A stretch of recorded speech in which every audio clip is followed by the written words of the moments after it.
There's a kind of darkness on the highway that no headlight can fight. A darkness that feels like it's watching you back.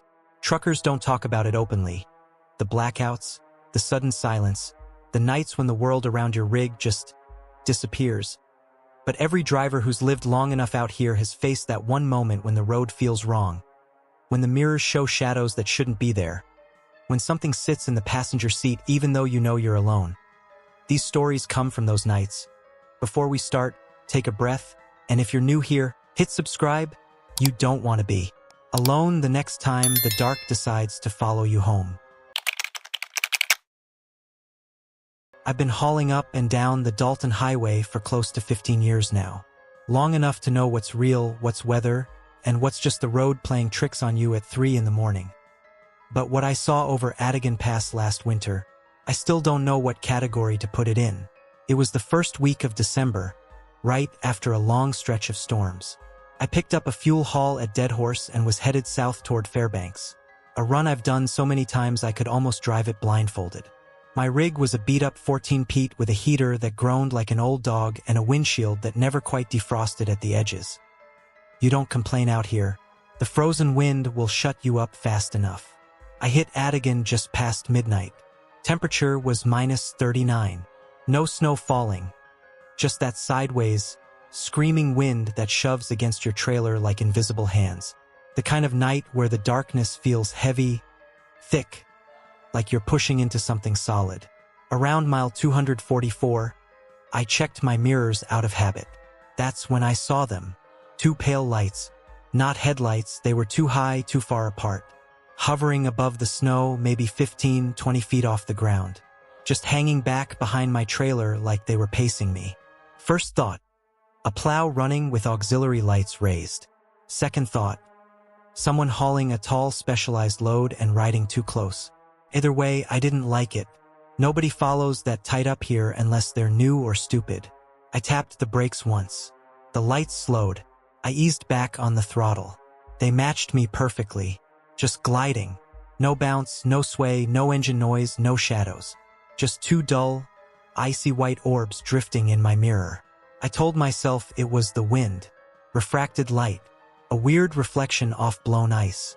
Every explanation a man gives himself when he's alone on a mountain at midnight with no one to call on the CB because the static is nothing but dead air. But the wind doesn't imitate intelligence. The wind doesn't react. I cleared a long, straight stretch where the mountain opened and the snow thinned enough to see behind me properly. I looked, really looked. There was nothing back there. No truck, no shape, no silhouette. Just those 2 floating lights, keeping perfect pace with me. I tightened my grip on the wheel. The leather felt cold even through my gloves. The heater clicked, rattled, then steadied. The engine hummed steady, but the cab felt too quiet. Like the storm had pressed its hands over the windows and was listening. I tried the CB. Southbound tanker approaching Summit. Anyone got visual on northbound traffic? Nothing. Not even static. Just silence. The kind that makes your ears ring. I pushed on. Minutes crawled. The road narrowed, winding along sheer cliffs where any wrong move means a drop you don't live to describe. The lights slid closer. Not fast. Just steadily shrinking the distance between us. I swear I felt heat on the back of my neck whenever they drew near. Not warm heat. More like the tingling burn of frostbite when it starts to thaw. A prickling, crawling sensation that made me want to adjust my mirrors every few seconds just to avoid looking at them. Finally, I approached the descent, the steep grade where the mountain gives way to the long, lonely stretch toward Chandler Shelf. I slowed. That's when the lights made their move. They rose. Straight up. Not drifting, not curving, just a clean vertical climb like someone on an invisible elevator pulling them into the storm. Higher. Higher. Until they vanished into the screaming white. And then, nothing. No glow. No return. They were simply gone. I drove the rest of the way down in a haze of adrenaline and disbelief. Every sound felt amplified. The vibration of the wheel, the hiss of the air brakes, the faint rattle of chains against frozen asphalt. I kept checking my mirrors even though I knew I wouldn't see anything. By the time I made it to Coldfoot, My shirt was stuck to my back with sweat. I didn't tell anyone. Not then. Out here, you keep strange sightings to yourself unless you want to become the punchline of every coffee counter in Alaska. But 1 month later, the story found me anyway. I was fueling up in Fairbanks when I overheard two drivers talking about a wreck near the pass. A northbound rig had flipped on the ice around mile 244. The driver survived but refused to take that route again. They said he was white as the snowbank they pulled him from. When the others left, I approached him quietly. Just me and him by the vending machines in that stale-smelling lobby where the heater buzzes like a dying bug. I said, "Heard you wrecked up by Atigun. Everything all right now?" He nodded, but his eyes didn't match the gesture. Then he asked me, "Did you ever see anything out there? Anything weird?" I didn't answer. I didn't have to. He kept talking anyway, voice shaking like he was fighting himself just to get the words out. "Two lights," he said, floating above the snow, like eyes. They followed my trailer, kept pace with me like they knew where I was going. My heart dropped. He swallowed hard, staring past me like he was watching something reappear behind my shoulder. "They were watching me," he said. "I swear they were watching me." And right before the wreck, they shot straight up into the storm. Same spot, same lights, same impossible movement. I didn't tell him my story. I just walked out into the cold and breathed the diesel-tainted air like it was the only real thing left. I've hauled the Dalton dozens of times since then, but I don't check my mirrors on that stretch anymore. Not because I'm scared, but because I'm terrified I'll see them again. Two pale eyes, waiting, watching, following. Up there, in the endless dark above Atigun Pass, something knows our routes better than we do. And some nights it follows. I've driven the Dalton Highway for most of my working life, long enough to know its moods, its tricks, and the way the cold can crawl under your skin if you give it even a second of weakness. But nothing, not blizzards, not whiteouts, not a blown steer tire at 50 below, prepared me for what I saw that night. This happened in early February, 2 winters ago. The kind of night where Alaska feels less like a state and more like the edge of some other world. I was hauling a partial load of diesel southbound from Prudhoe Bay to Fairbanks. My rig at the time was a 12 Kenworth W900. Rattled more than it should have, heater side like an old smoker, but it was reliable. Reliable is all you can ask for up here. It was just after 3 a.m. temperature, sitting somewhere around -40 no wind. No snow, no moon. Just a black sky swallowing everything beyond the reach of my headlights. The kind of darkness that makes the world feel hollow. The stretches north of Coldfoot are quiet on a normal night, but that night the silence felt absolute. Like even the engine rumble and tire crunching were intruding on something ancient and sleeping. That's when I first saw movement on my right side. Just a flicker at the edge of my high beams. Something low to the ground, keeping pace with me along the snowbank. My first thought was, wolf. Plenty of them out there. They stalk the roads sometimes, using the plowed banks as cover. But this thing wasn't moving like a wolf. Wolves glide. They're smooth, coordinated. This thing crawled like its joints were wrong. I leaned closer to the wheel, squinting through the streaked glass. The vibration of the cab hummed through my palms. The smell of stale coffee and diesel filled the small heated bubble I was trapped in. Outside that glass, the night stretched colder than anything natural. The shape dipped in and out of visibility. Every time my headlights swung over a rise or a bend, I'd catch a glimpse. Pale limbs, too long, too thin, scrambling beside me. It bent the wrong way. I eased off the throttle just slightly, down to 45. Not enough to be reckless, but enough to get a better look. The thing slowed with me. I swallowed, palm suddenly slick on the wheel. The CB crackled, just static, then fell dead silent again. Probably a caribou with a busted leg, I muttered, but even my own voice sounded unconvinced. Another mile. Another bend. That thing didn't fall back. Didn't stop. Didn't tire. And then, for the first time, my headlights hit it full on. It wasn't a wolf. It wasn't any animal I've seen in Alaska or anywhere. Its limbs were human-shaped, but stretched, elongated, almost spider-like. bent in places human joints don't bend. The skin was bluish-white, raw-looking, like frostbitten flesh. It crawled on all fours but lifted its head toward the road. That head, God. It was too smooth, too hairless. No snout, no ears, just a long, gaunt face with sunken dark pits where eyes should be. It twisted toward me, and for a second I swear it grinned. Not a smile, something pulled taut like tendons stretching.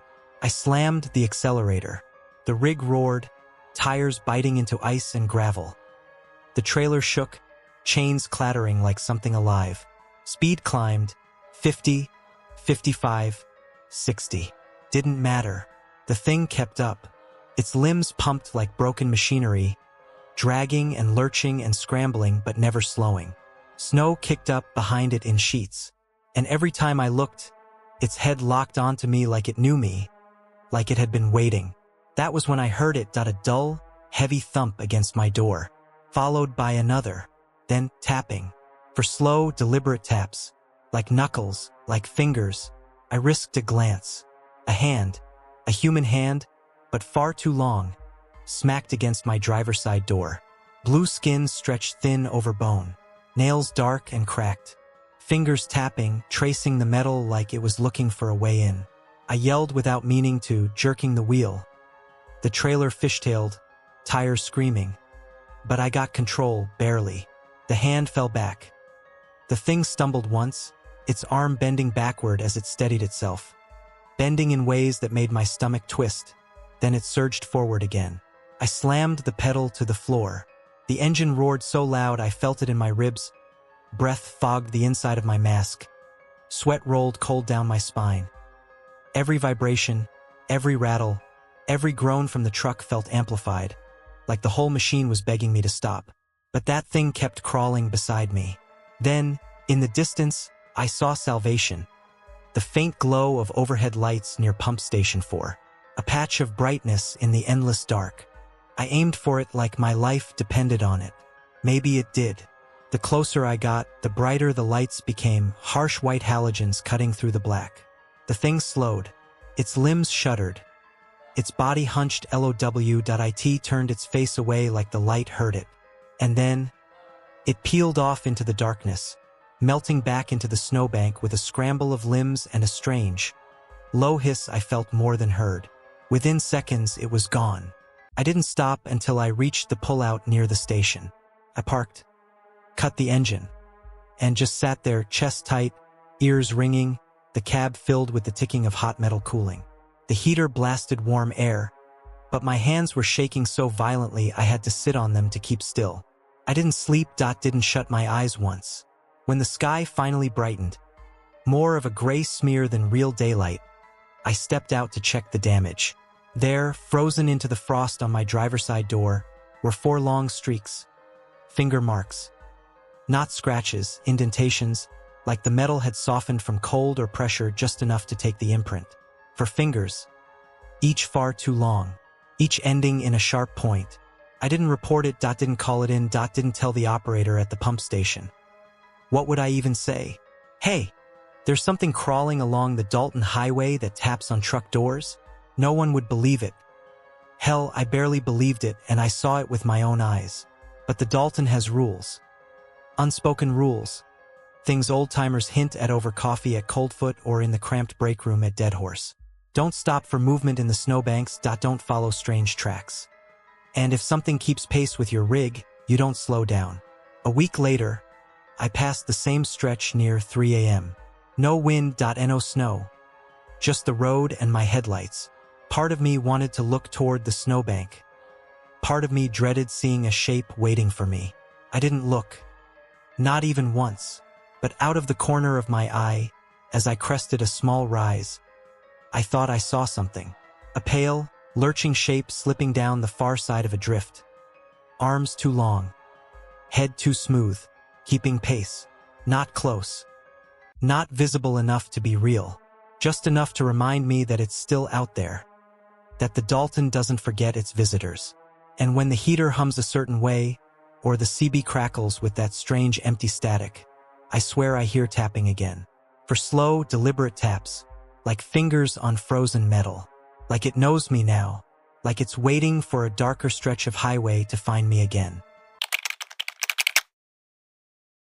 I've hauled freight up and down Alaska for over 20 years, mostly the Fairbanks to Anchorage run. Enough winters, enough black ice nights, enough mechanical failures to know the boundaries of what's real on the road. But there's one night that still sits with me every time I pass that stretch south of Fairbanks. A night I don't talk about unless someone asks why I never pick up hitchhikers anymore, no matter how cold it is. It happened 4 winters ago. Temperature was sitting at 30 below. The kind of cold that turns breath into needles and makes metal sing with stress. That I'd left Fairbanks around 11:40 p.m. in my old '09 Freightliner, the one with the cracked dash light and the heater that needed to be kicked twice before it stopped rattling. The highway was mostly empty, just a few sets of fading taillights miles ahead and nothing behind me but darkness. You get used to long stretches of silence out here. The hum of the engine becomes a kind of companion. The smell of diesel, stale coffee, and rubber fills the cab. The CB crackles once in a while. A passing truck checking road conditions, a short weather update, then static again. About 20 minutes south, the road curved and opened into a wider stretch with thick spruce on both sides. My headlights cut through the snow haze, and that's when I saw him. A man standing on the right shoulder, just standing there, perfectly still. He wore a brown parka that looked older than I was, hood down, hands bare in the open air. 30 below, no one stands still for long. Even the drunkest, craziest tourist would be stumbling or waving or moving to keep blood flowing. But he didn't move. Not a twitch. I slowed, partially out of instinct, partially because it felt wrong not to. A man alone in that kind of cold is almost always a dead man. You learn to check on people out here because you never know when you'll be the one needing help. As my headlights washed over him, I felt something tighten in my chest. His eyes didn't react, I don't know, squint, I don't know, blink. Just wide, glassy, and fixed on my truck like he'd been waiting specifically for me. I rolled down the window an inch. Cold knifed in, stinging my face immediately. "You all right?" I called out. "You need a ride to Fairbanks?" The man's mouth opened. Not fast. Slow. Too slow. Like the cold had frozen it shut and now it was cracking open. And when he whispered, "Too late," there was no breath behind I no fog of air. Just 2 words that sounded dry and hollow. Before I could reply, everything in the truck died. Lights, dash, heater, radio. Even the engine choked and went silent. The sudden quiet was deafening. The only sound left was the faint ticking of cooling metal as the rig glided to a dead stop on the shoulder. The darkness outside pressed against the cab like a living thing. I looked back toward the man. He was gone. Just gone. I scanned the shoulder, the tree line, the road. Nothing, no shadow and no movement. I grabbed my flashlight, leaned halfway out the window, and shined it down at the snow. There were no footprints, not a single mark, just untouched snow leading all the way up to the point where he should have been standing. My hands were shaking when I pulled back inside and hit the ignition. The engine roared to life like nothing had happened. The lights flickered on. The heater kicked in. Every gauge rose like it had never died in the first place. I sat there a long moment, staring at the empty spot by the roadside, trying to make sense of what happened. Then I smelled something inside the cab that made my stomach flip. Wet fabric. Like damp clothes thawing too fast. Slowly, I turned my head toward the passenger seat. The cushion was darkened with moisture. Not a spill, not condensation, but an actual soaked patch. As if someone had been sitting there, snow melting off them. But the heat had only been on for seconds. There shouldn't have been enough warmth to thaw anything. The cab suddenly felt too small, too warm, like someone had just left it. The air smelled faintly of old wool and earth, the kind of odor that clings to clothes left buried in snow. I reached out and touched the wet patch. Cold. So cold it burned my fingertips. My instincts screamed at me to get moving. I threw the rig in gear and rolled back onto the road, accelerating faster than I should have on that surface. My mirrors shook with the vibration, the road humming beneath the tires, CB static hissing faintly. For the next 10 miles, every shadow looked like a person. Every curve felt like I'd see him standing there again. The heater pumped warmth into the cab, but I couldn't stop shivering. At the way station outside Nanana, I pulled in and parked. Got out to inspect the truck, half expecting to see handprints or scratches or something to mark what happened. But there was nothing. Just the faint steam rising from the sides of the cab, the tailpipes ticking softly in the cold, and the dark highway stretching silent behind me. Inside the way station office, the warmth hit me like a wave.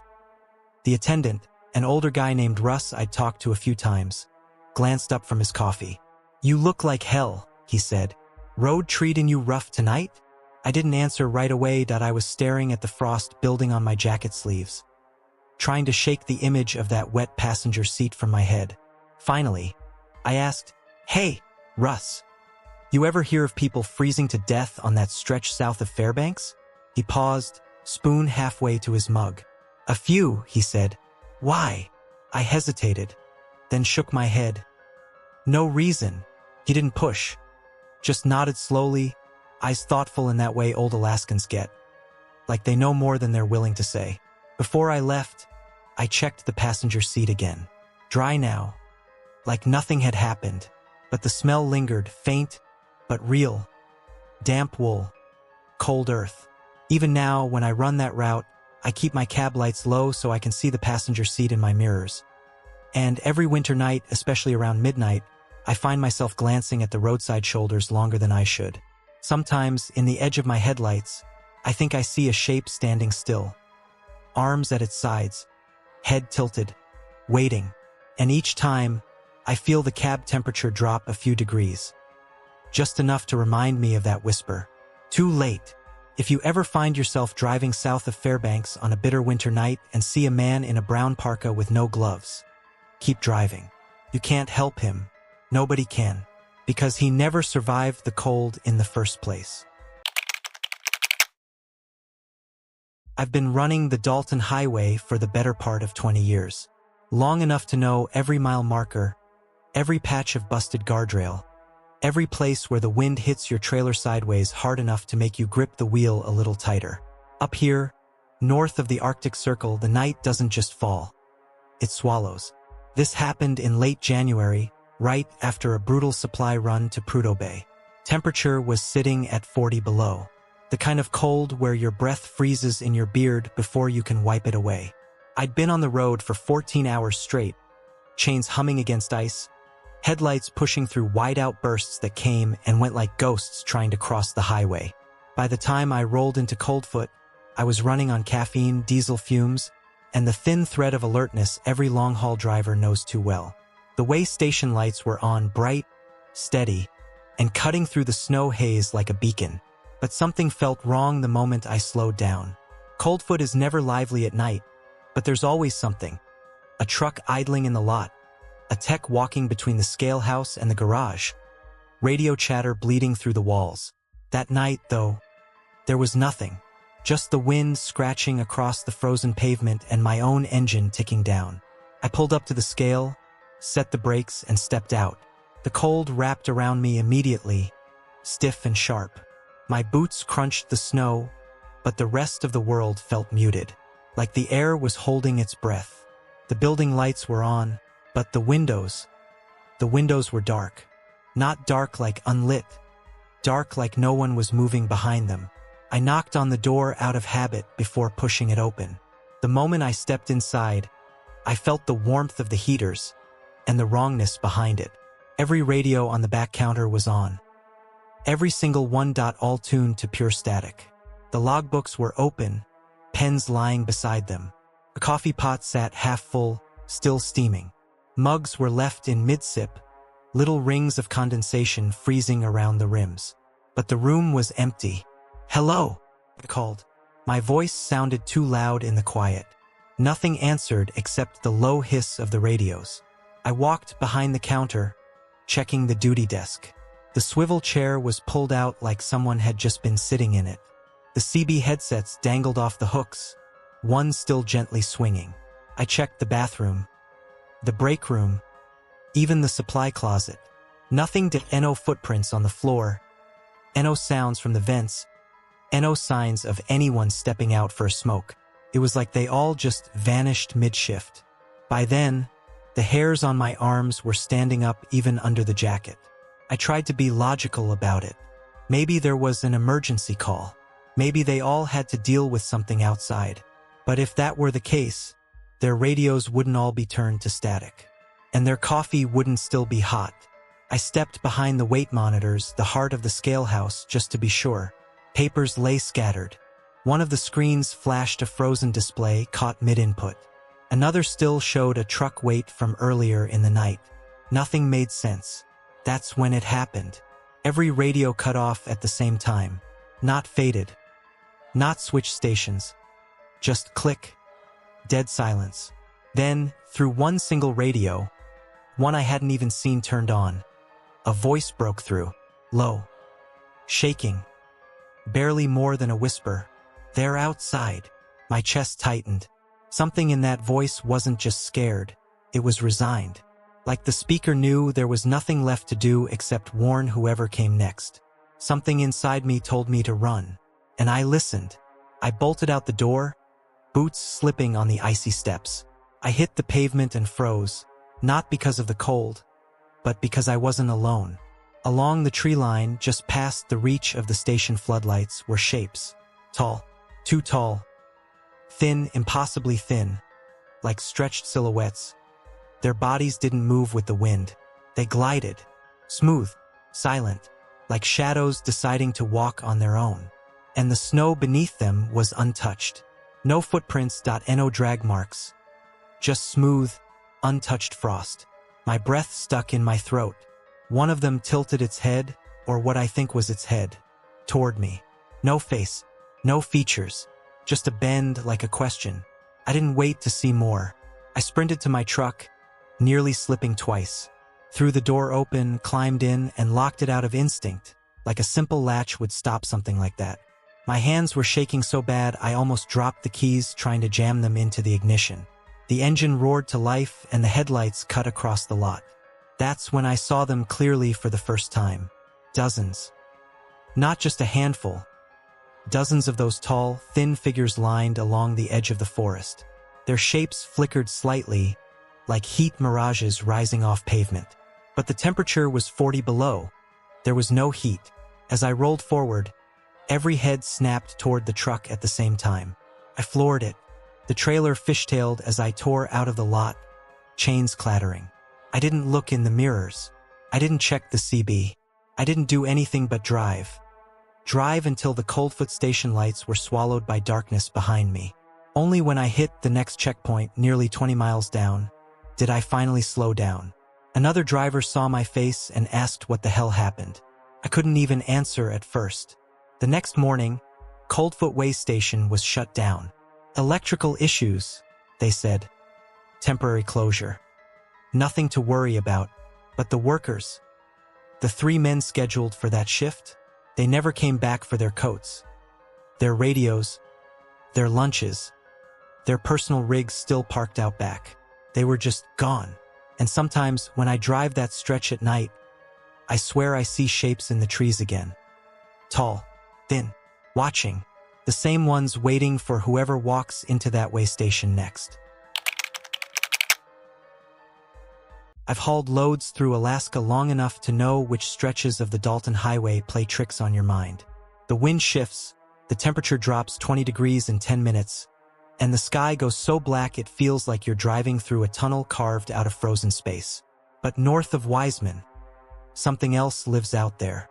Something the old-timers don't talk about unless they've had a few drinks and no strangers are listening. This happened in February, a night run from Fairbanks up to Dead Horse. The kind of trip where the cold locks your doors from the inside and the chains sing under your wheels until it sounds like distant metal screaming. It was around 2:40 a.m. Sky was pitch black. No moon, no stars. Just the faint glow of my headlights cutting through sheets of drifting snow. Inside the cab, the heater rattled on low. The smell of burnt coffee and diesel clung to everything. The CB radio whispered static now and then, but no one else was on the line. 5 miles north of Wiseman, the road narrows between 2 ridges. Trees press close, leaning in like they're listening. I eased the truck around a bend at about 40, chains humming steady. That's when I saw him, a figure standing dead center on the yellow line. My high beams hit him full on. He wasn't a man, not really. He looked like something carved out of winter itself. A body covered in rime ice from head to toe, the frost packed thick and uneven, like it had grown on him instead of forming naturally. He was too tall, easily 7 feet. Too thin, arms dangling low like they were stretched. No hat, no coat, just a silhouette of a human shape twisted wrong. I laid on the horned at no reaction. As the truck closed in, he slowly turned his head toward me. The movement cracked the frozen shell around his neck, pieces of ice snapping off and scattering across the asphalt. And under that cracked layer wasn't skin. It was black. Not bruised. Not burned. Just black. Like looking into an empty room with no walls. Every instinct I had screamed at me to swerve, but the road was pure ice. Swerving at that speed would put me in the trees, maybe flipped in a snowbank waiting for a tow that would never come. I braced, gripping the wheel as tight as I could. My truck passed inches from him. As I went by, his head snapped sharply, like his neck broke turning to watch me go. My headlights washed over that hollow face. Nothing inside it. No eyes. No mouth. Just a hole in the shape of a head. That's when the temperature gauge spiked. Red zone. Instantly, the engine roared like it was choking. The cab shook hard, the steering wheel tugging left even though the road was straight. It felt like the whole truck had suddenly dropped into deep mud, even though the ground under me was flat, frozen ice. Then something hit my trailer. A scraping sound traveled along the side, slow, steady, metallic, like claws dragging across steel. I felt every inch of it through the frame, a vibration that crawled up my arms. I tried the CB. Breaker? Anyone northbound near Wiseman? I've got something. Engines acting up. Anyone copy? Just static. The scraping continued all the way to the rear doors before finally stopping. I kept the truck moving, even though the engine temperature stayed dangerously high. Every instinct said, do not stop, do not get out, do not check the trailer. You don't survive Alaska by being curious. I pushed on another 10 miles before pulling into a turnout where truckers sometimes chain up. I parked, set the brakes, and killed the engine. The sudden silence was deafening. No hum, no fan noise, just wind whipping around the mirrors and tapping on the glass like fingers. My breath fogged the cab. I didn't want to, but I eventually forced myself out with a flashlight.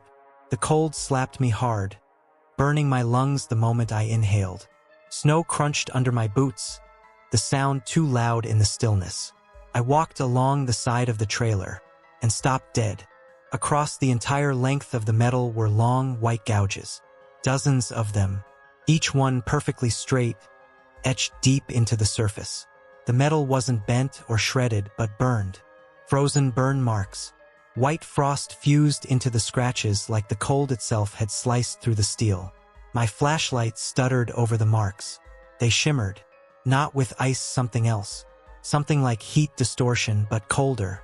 I reached out and touched one. Instant pain. Like touching dry ice with bare skin. I yanked my hand back, shaking it out, breath coming fast. Whatever scraped my trailer wasn't human.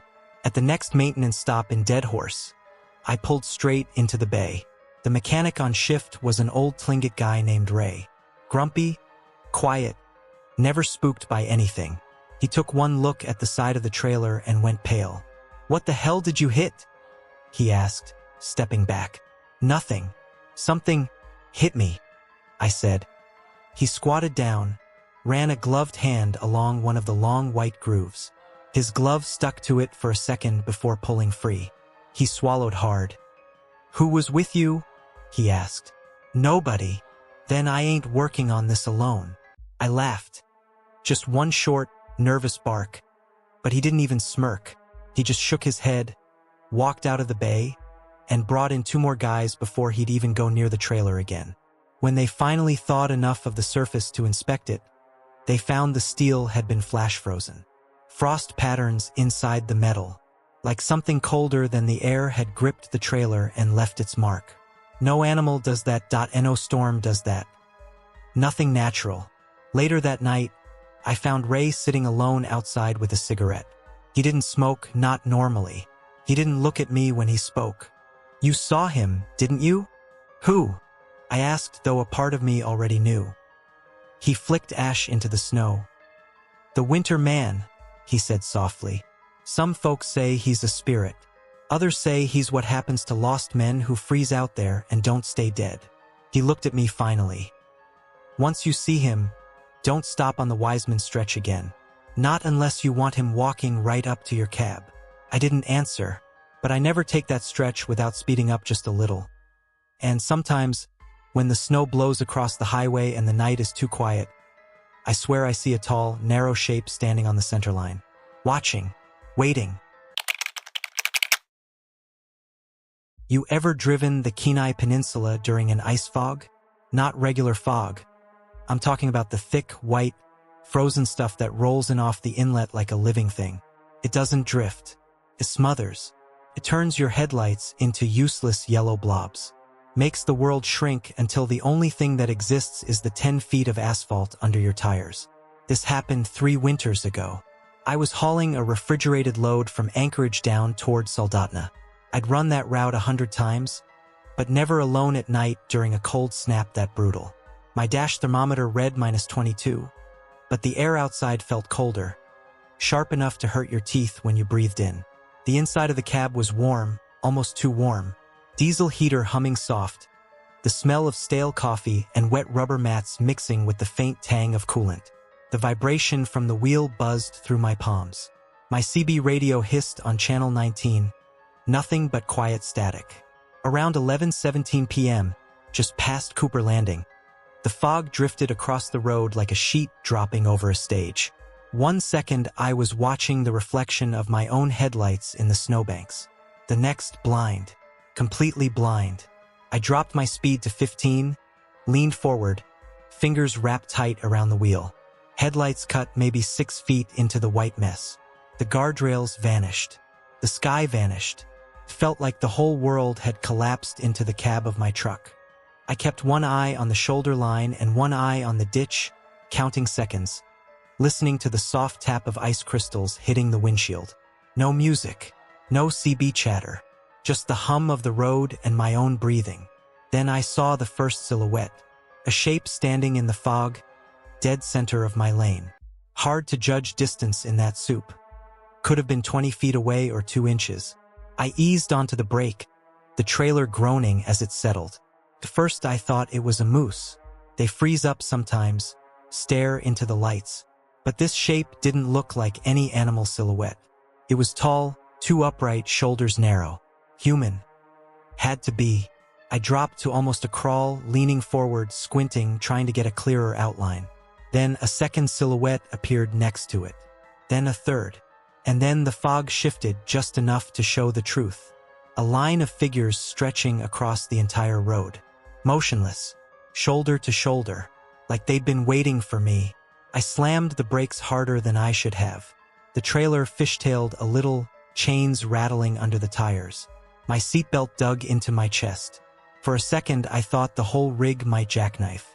I stared straight ahead, heart beating in my throat. The fog thinned, and the road was empty. Not one figure. Not one shadow. Just flat, untouched white. I sat there breathing fast, trying to convince myself it was fatigue.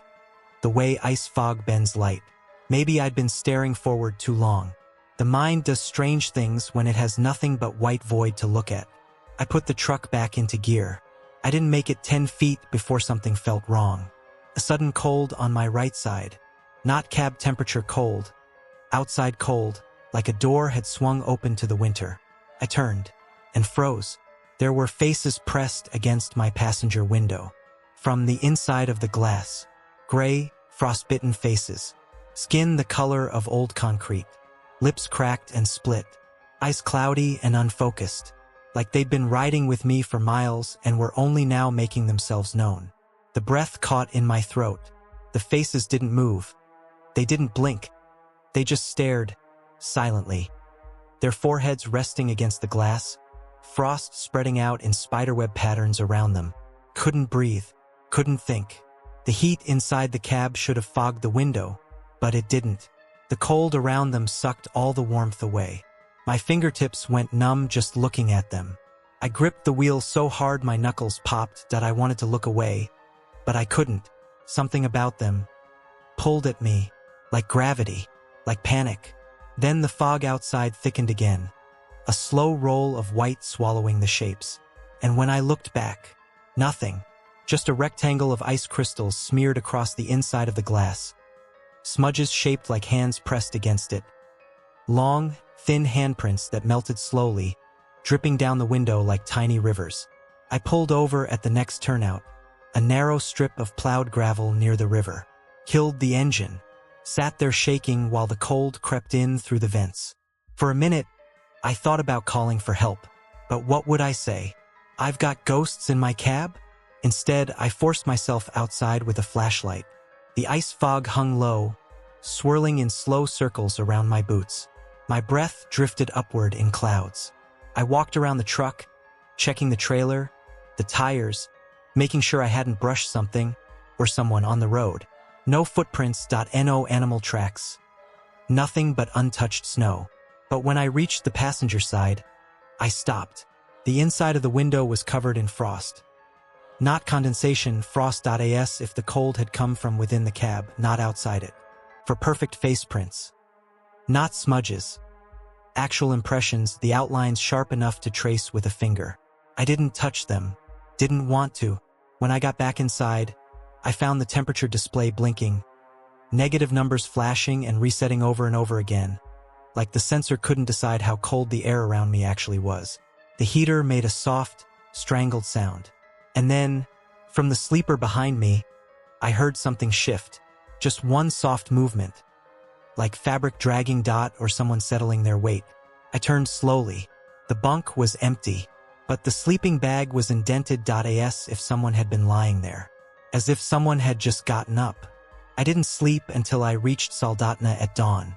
I parked that truck, turned in my paperwork, and took a full week off. The dispatcher didn't argue. One look at me and he knew something had gone wrong. But the part that keeps me up? The cleaner they hired to detail the cab the next morning called the shop manager in a panic. She found frost on the inside ceiling, like breath had condensed there overnight. And when she wiped it away, there were more handprints, smaller ones, 5 or 6 of them, like a crowd had been crawling across the roof while I drove. I've run plenty of dangerous roads since then. Snowstorms, black ice, blizzards that could bury a house. But I've never driven through an ice fog on the Kenai Peninsula again. Not after that night, because I don't know what those things were. I only know one thing. They weren't standing on the road waiting for me. They were already inside the truck. I've been driving Alaska for over 15 years, hauling everything from frozen fish to diesel up and down the highways, bridges, and ice roads nobody sane would touch after dark. I've seen storms that could rip a truck clean off the road, bears bigger than some of my rigs, and ice thick enough to crack under the weight of a loaded trailer. But nothing I've experienced compares to that night on the Yukon River Bridge. It was early January, around 1:15 a.m., and I was heading northbound toward Fairbanks. The air was bitter, well below -25, and the wind howled across the river like it was alive, slamming against the cab in waves. Headlights reflected off the ice-coated guardrails, the road shimmering with frost that never seemed to end. My rig, a 2018 Kenworth W900, rumbled under me. Chains hummed against the asphalt, diesel heater doing its best to keep the cab tolerable. The faint smell of burnt coffee and stale oil clung to the air. I was halfway across the Yukon River Bridge, a long, narrow stretch of steel spanning ice and black water, when the CB crackled unexpectedly. Static first, then a whisper so low I almost thought I imagined it. If anyone's near mile 17, don't stop. Don't look at it. I clicked the mic, leaned forward, and tried to respond. This is Rig 42. I copy. Nothing. Just static. Seconds later, the headlights ahead caught movement. A truck, parked sideways, blocking half the lane, lights on, door wide open. No hazard lights. Nothing to warn me other than the CB call I had barely processed. My heart started picking up, slow and heavy. I eased forward, careful not to skid on the thin ice coating the bridge. I angled my beams toward the cab. Empty. Completely empty. The windshield was shattered from the inside out, glass jagged and spiderwebbed like someone had clawed at it trying to get out. No signs of a struggle, no blood. Just shards glittering under the lights, reflecting back like broken ice. I grabbed the CB again. "This is Rig 42. Are you still there?" Nothing. Only static. I kept creeping forward, eyes scanning the icy surface. That's when it started. A thud. Heavy, muffled, on top of my trailer. The whole rig dipped under the sudden weight. My stomach jumped. Another thud, this one louder. Then slow scraping along the roof. I floored it. Prayed the bridge wouldn't ice over again mid-span. Tires screamed against steel and frost. Mirrors rattled. I gripped the wheel like my life depended on it, which it did. The sound followed me, slow, deliberate. Scraping. Then pause. Then another thud. I forced myself not to look in the mirrors, not to let curiosity overtake survival. My mind ran through all the realistic possibilities. Falling ice? Branches? Loose cargo from another truck? None of it fit. The bridge had no trees over it, no other rigs in sight, and no wind gusts that could hit my trailer in sync with those sounds. By the time I made it to the far side, the noise stopped. Just the hum of the engine and the whistle of the wind. I parked at the depot in Fairbanks, heart still hammering, hands shaking. I jumped out and went straight for the roof of the trailer. What I found made me freeze. Depressions in the aluminum, spaced too far apart for any human to leave footprints. Like someone or something had climbed over the roof in slow steps, kneeling, moving in a measured rhythm. Each mark pressed into the ice and frost coating the metal, perfectly circular, almost like knees. I ran my gloved hand over them, expecting cold metal, but it burned. Not heat, cold. The kind of freezing cold that feels alive, biting at your skin like needles. I backed away, suddenly aware of how silent everything was. The wind had stopped. No hum of the depot, no distant trucks, just the echo of my own ragged breathing. Later, I tried to rationalize. Maybe a prank. Some idiot hitchhiker sneaking onto the trailer. But the spacing made it impossible. I had been moving too fast for anyone to step on top and not fall off. And no tracks led to the bridge or away from it. The ice was undisturbed. I filed my report with the dispatcher the next day. They noted the strange roof markings, but wrote it off as freak frost patterns. No one questioned the shattered windshield or the abandoned truck on the bridge. The driver? Never found. There had been a previous CB log from a Rig 19, hours earlier, reporting someone screaming from the bridge near the same mile marker. The report was vague, incomplete. The dispatcher told me nothing had been investigated. That night I couldn't sleep, kept imagining the whispers over the CB, the sound of something pacing on my trailer in rhythm with the bumps of the suspension. Every creak of my rig reminded me of it. I checked the roof again before my next run. Marks were gone, like they'd never existed. But the memory of them still burned into my mind. I've driven that bridge dozens of times since, always alone at night, always aware of mile 17. And every time just before the midpoint I hear it, a soft thump, or scrape, something brushing against the cab. Always gone when I turn to check. Always leaving me wondering if the last driver's warning, "Don't stop, don't look at it," wasn't just paranoia. I keep my radio on channel 19 always. Sometimes I swear I hear the faintest whisper over the static. Not words, just a sound. Something breathing, something waiting. I don't know what it was that night. A lost man frozen into something else? A spirit tied to the bridge? Or something worse, following the rigs, marking its path across the frozen highway? I only know one thing for certain. If your CB crackles at mile 17, and you hear a whisper telling you not to stop, you don't argue. You don't slow. You don't look. You just keep moving, and pray whatever it is doesn't decide to ride with you. I've been driving the Alaskan highways for more than a decade, hauling everything from fuel to freight up and down roads most people wouldn't touch in daylight. Nights are a different story. Nights are where the real dangers hide. Things that no amount of CB chatter, maps, or GPS can prepare you for. It was around 2 a.m., bitter cold, snow crunching under my tires as I tried to cut time on an old pipeline service road. The main highway had been slick with ice, and I figured the detour might be a few minutes faster. My rig, a 2017 Freightliner Cascadia, hummed steadily, chains scraping over frozen asphalt, headlights slicing through the blackness. The cab smelled of diesel, old coffee, and the faint metallic tang of ice. My gloves were damp from sweat despite the cold, fingers gripping the wheel until my knuckles ached. The road narrowed quickly, bordered by dense trees and pipeline markers fading under snow. The silence was absolute, broken only by the steady rumble of my tires and the occasional sigh of the wind. Then, in the distance, I saw it. A small flicker of orange light through the trees. At first, I thought maybe another driver had pulled off, maybe a fire for warmth. As I got closer, I noticed 3 figures sitting around a campfire near the treeline. They were motionless, perfectly still.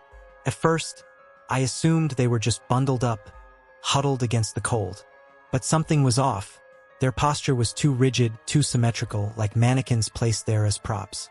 No smoke curled, no flicker danced across their frozen faces. Just a low, steady glow from the fire, and shadows that didn't move the way shadows normally do. I slowed, instinct nudging me to be careful. The CB was silent. No one was out here this late. I leaned forward in my seat, squinting through the windshield, trying to see who or what was out there. When I rolled down my window, the fire snapped out instantly, like someone had flipped a switch. Darkness swallowed the glow, leaving only the snow and trees bathed in my headlights. My stomach sank. The figures were no longer sitting. They had stood up at once, movements fluid and unnatural. I froze. There was no sound of snow crunching under boots. No shuffling or scuffing. They glided, sliding across the snow with a motion that made my stomach turn. Legs didn't lift, they didn't need to. It was like watching shadows stitched into the ice, pulled forward by strings I couldn't see. The closer they got, the faster my pulse, until it was hammering in my ears louder than the engine. I hit reverse without thinking. Tires spun, throwing snow, but my rig grabbed hold. I kept my eyes on the windshield, watching the figures slide toward me, perfectly aligned, moving in silence. Cold seeped through the cab, even with the heater blasting full. My hands were numb, but I held the wheel like it was the only thing keeping me tethered to reality. The cab lights reflected on the snow ahead, and I realized just how close they were. I floored it, backing the truck as fast as I dared, tires clawing for traction. Mirrors rattled. Wind whistled through the trees. Every instinct screamed to get off that road, to never look back. After what felt like hours but was probably only a few minutes, the figures stopped at the edge of the treeline, just beyond the reach of my headlights. I didn't slow until I hit the main highway, chains scraping, diesel sputtering from the cold. The road behind me was empty. No campfire, no shadows, nothing. Just snow and silence. The next day, curiosity or maybe disbelief drove me back past the same spot. Daylight made the forest less threatening, but the quiet was still oppressive. No campfire, no footprints, but I did find drag marks in the snow leading into the woods. Deep, long grooves, as if something heavy had been hauled into the trees. No footprints at either end, just those deep scratches across the snow. The kind of marks that make a grown man realize you weren't imagining it the night before. I reported it to the highway patrol. They noted the drag marks in the log but had no explanation. Probably an old log or debris, one officer suggested, but I knew better. I've hauled enough freight, navigated enough snow, ice, and wilderness to tell when something doesn't follow the laws of physics.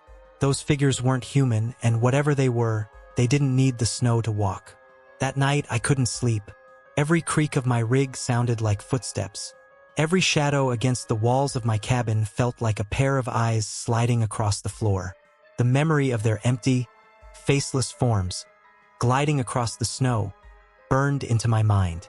I checked the passenger seat, even the floor, imagining for a split second that one had jumped inside. Nothing. But the fear, the way my skin itched under the cold sweat, stayed. Since then, I avoid that pipeline road at night.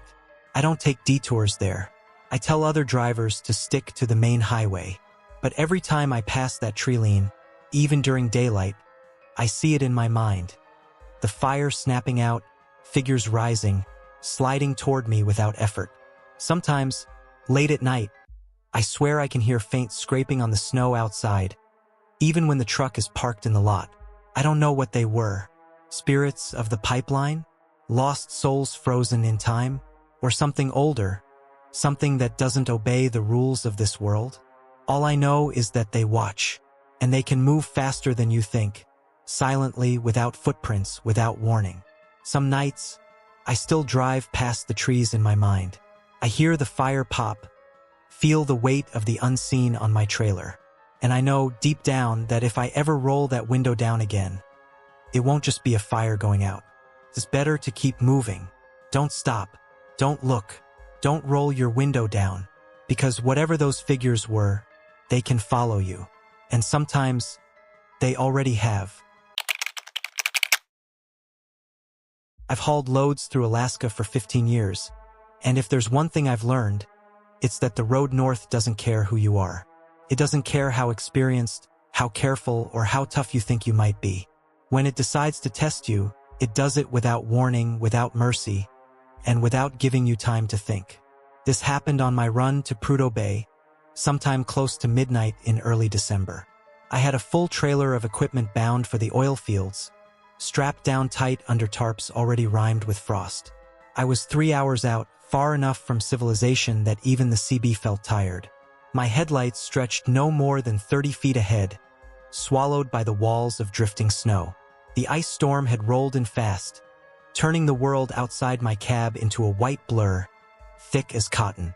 Inside, the air was warm at first, stale coffee steaming in the cup holder, heater humming under the dash, diesel fumes tangled with the dusty smell of my winter coat.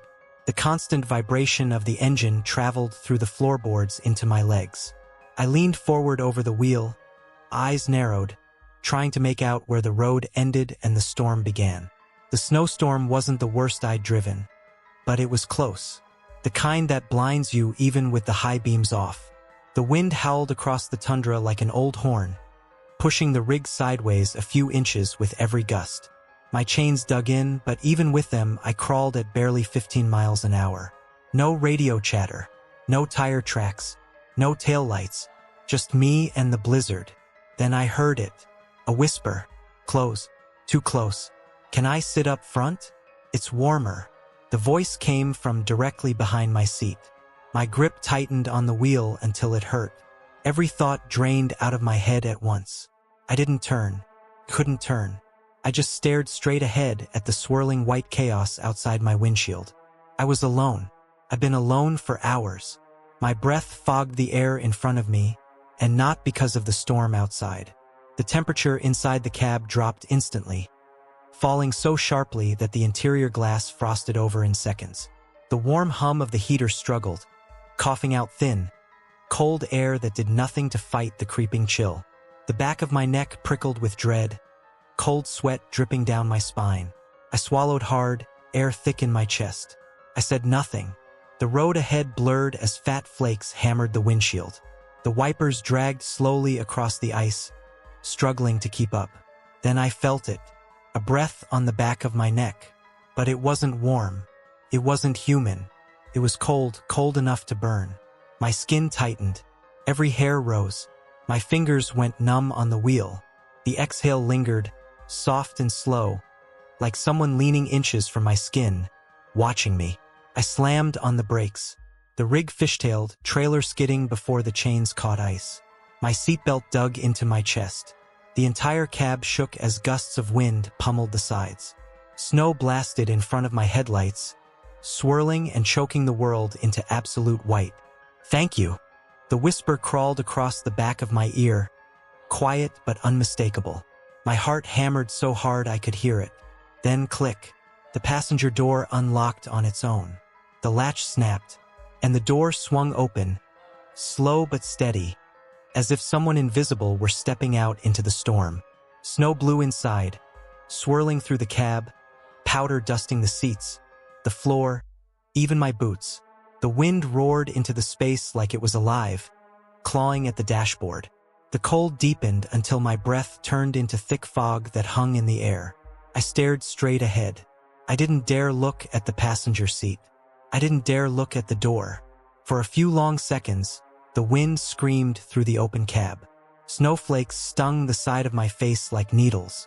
Then, the door shut, gently, softly, like a polite guest leaving a room. The interior frost began to melt almost immediately, fogging and dripping down the windshield. The warmth seeped back into the air, slow, thin, but noticeable. The breath on my neck faded. The air behind me went still. I reached over and locked the passenger door manually. The click echoed through the cab like a gunshot. My hands shook as I slowly pressed down the gas. The rig shuddered and crawled forward again, engine groaning under the cold. The storm hadn't eased, but the air inside felt warmer, empty again. For a mile or two, I didn't breathe properly. I kept my eyes fixed on the road, fighting the urge to check the mirrors. Every shadow in the corner of my vision felt too sharp, too still. Finally, the blizzard softened enough that visibility stretched to maybe 25 feet. I risked a glance at the passenger seat. Snow, just snow, a dusting across the vinyl, thin and melting. I drove straight through until I reached the security gate at Prudhoe Bay. When I stepped out of the cab, the guard on duty frowned. "Rough storm?" he asked, seeing my pale face. "You have no idea," I muttered, rubbing warmth into my hands. He walked around the cab, shining his flashlight at the tires, then the passenger side door. "You had someone with you?" the guard asked. "No," I said immediately. He paused, shining the beam again. There were footprints in the snow beside my truck. A single set, small, bare.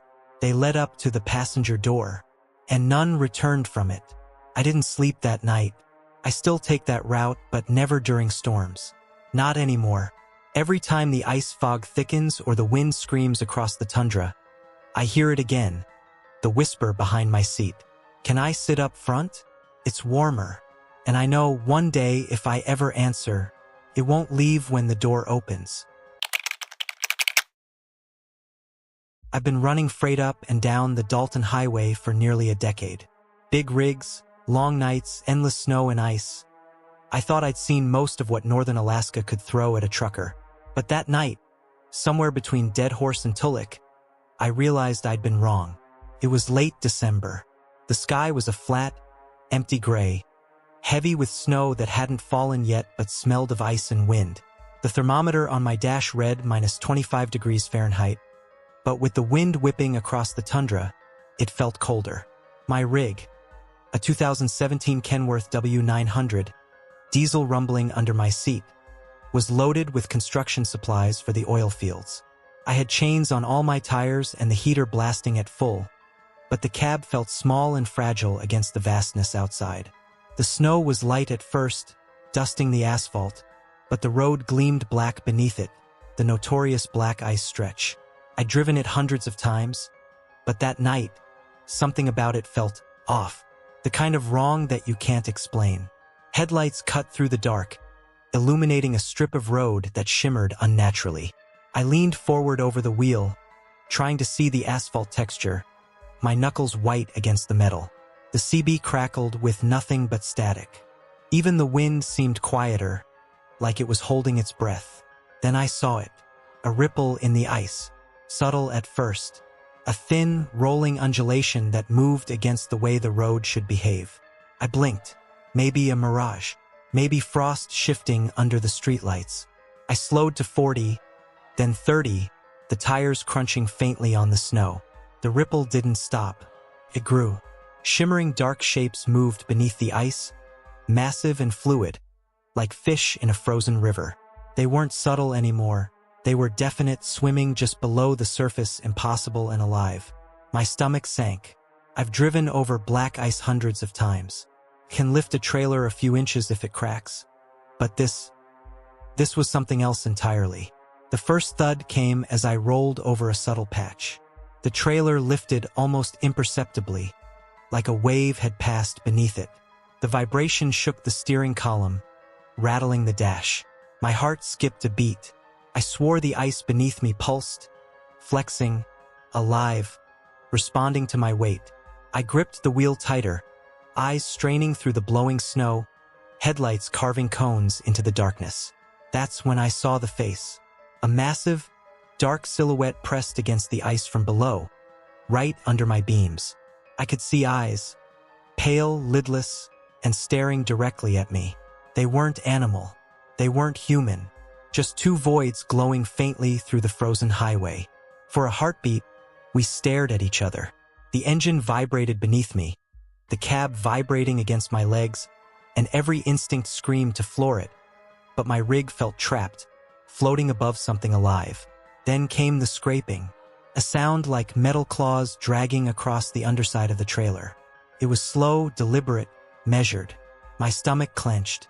I floored the gas, wheels spinning against the slick surface, chains fighting for traction. But the creature wasn't gone.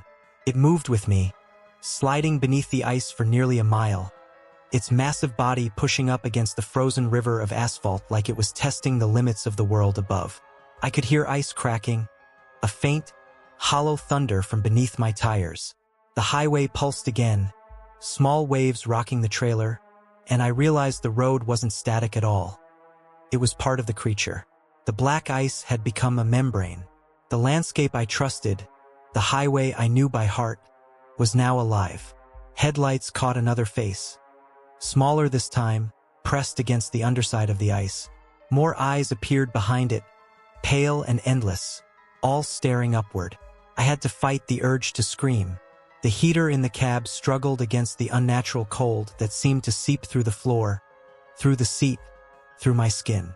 My hands trembled on the wheel, numb and slick with sweat. I saw the edge of the ice ahead starting to lift, a slow bulge that ran like a wave from one side of the road to the other. The trailer rocked, tires slipping, chains groaning. Something under there moved with immense force, rising in tandem with the ice. I pressed harder on the gas. My voice caught in my throat as the storm outside picked up again, wind screaming, snow pelting the windshield in sheets. Then it happened, the ice split. A jagged crack shot across the highway, snow and black water erupting in a frozen spray. And from beneath it emerged. I didn't see the whole thing at first. Only a shadow breaking through, massive and glistening, steam rising from the freezing water. Limbs? Tentacles? Couldn't tell. The thing was wrong in every conceivable way, moving too smoothly, too fluidly, with a weight that made the rig dip on its suspension. The eyes beneath the ice blinked. Well, I thought they blinked, and I realized the creature above the surface mirrored the darkness below. A predator that had been sleeping under the highway, waiting for the night. I floored it. The truck screamed, tires clawing at snow and ice, chains shrieking. The rig swayed, trailer fishtailing, engine screaming. The creature followed, pacing the rig under the black ice like it had a mind, pushing waves up, cracking ice along the shoulder. I could feel its presence through the vibration of the cab, through the cold that no heater could fight, through the unrelenting pressure that pressed against reality itself. Finally, the stretch of road widened near the Tulloch pump station. Bright lights cut through the storm. The creature didn't follow all the way. I saw it retreat into the black ice with a final ripple, a wave that collapsed the frozen surface behind me. My trailer skidded to a stop, tires biting into snow, shaking from adrenaline and cold. The storm remained, but the pressure was gone. Only the wind and the creaking of the rig, breathing alongside me. When I finally checked the trailer at the depot, the underside was scratched and dented, long jagged marks stretching across steel like the thing had pressed up against it from below. Mechanics refused to get near it alone, muttering about ice storms, about black ice, about trucks that shouldn't have made it over that stretch. They didn't see what I saw. I don't talk about this often. Most drivers would think I'd lost it, hallucinated from exhaustion or cold. But I know what was there. I've driven that stretch hundreds of times since, but I never touched the black ice at night anymore. Not willingly. Not when the wind is low and the ice hums under the headlights. Sometimes, when I pass that mile between Deadhorse and Tulloch, I can feel the vibration of the highway pulse beneath me. Subtle, rhythmic, alive. And in the corner of my vision, I swear I see pale eyes staring up from beneath the frozen asphalt, watching, waiting, moving just as I move. Because that road is no longer just a road. It's something else. Something alive. Something patient. And I know if I stop on it, it won't let me go.